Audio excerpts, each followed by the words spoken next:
ইউনূস কি আমাদের সরকার ছিল নাকি? ইউনূস একটা ফরেন গভর্নমেন্ট ছিল, তার বাইরের লোকজন নিয়ে এখানে হাঙ্কি বাঙ্কি করে সময় কাটাইছে। ইউনূসকে আপনি কোনোদিন বাংলা একাডেমিতে আগে দেখতেন? ওই যে জাতিসংঘের গুতেরেস নাকি আসার পরে রোহিঙ্গার এখানে যাইয়া ইফতার করবো কোথায়, ওই বার্মাতে যাই ইফতার করবে, টুপি একটা মাথায় দিয়া ফাও ক্যারিজমেটিক রোল দেখাইলো।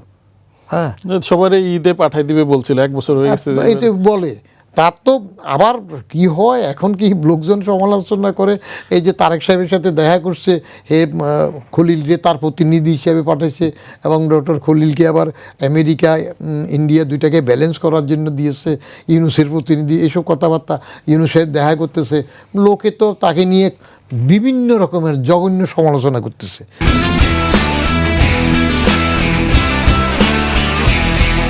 এনাকে আবার প্রেসিডেন্ট হওয়ার জন্য চেষ্টা করতেছে, পায়তারা করতেছে, কত কথা শোনা যায়। তাই তাকে নিয়ে একটা নোবেল লরেট, দেশের সম্পদ, তিনি এরকম খাদে পড়ে গেলেন কেন?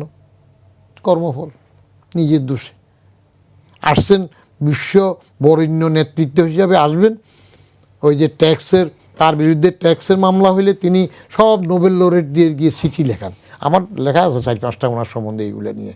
কেন আপনি এই দেশের হইলে এই দেশের টাকা দিতে চান না কেন? এতে ট্যাক্স মাফ করান কেন? কি গরিব নাকি? কয় সব ট্রাস্ট করেছে, কেন এগুলো করান? আপনি সরকার যদি রাজনৈতিক সদিচ্ছা রাখে এবং ওখানে শক্ত লোক দিয়ে ইন্টারফেয়ার না করে, যে আমার তোমার সিং না, আমার লোক হইলে হবে না, তুমি নিয়ম মাফিক, তাহলে দেখবেন যে জাম করবে।